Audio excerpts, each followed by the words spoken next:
ছেড়েছি, আমি আপনার হত্যার ভয়ে দেশ ছেড়েছি।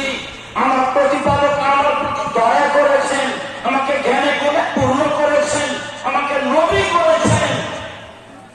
আপনি আমার উপরে অনুগ্রহ করেছেন, অনুগ্রহ করে আপনি খোটা দিয়েছেন। এই সুবাদে আপনি বনী ইসরাইলকে দাস দাসীতে পরিণত করেছেন। আপনি বড় উদ্ধত স্বৈরাচার জীবন করেছেন। মুসা আলাইহিস সালাম তার মুখের উপরে বলল। সম্মানিত দিনী ভাই বোন, চলে আসলাম শেষের দিকে, অবাক হতে হয়। রাসূল সাল্লাল্লাহু আলাইহি ওয়াসাল্লাম বলছেন, সিনফান মিন উম্মতি লান তানাহুমা শাফাতি। পৃথিবীর মানুষ শুনে রাখো, দুই শ্রেণীর মানুষের জন্য বিচার মাঠে আমি মুহাম্মদ সাল্লাল্লাহু আলাইহি ওয়াসাল্লাম সুপারিশ করব না, কখনো করব না। দুই শ্রেণীর মানুষের জন্য বিচার মাঠে আমি সুপারিশ করব না, কখনো করব না। আমার সুপারিশ তারা পাবে না।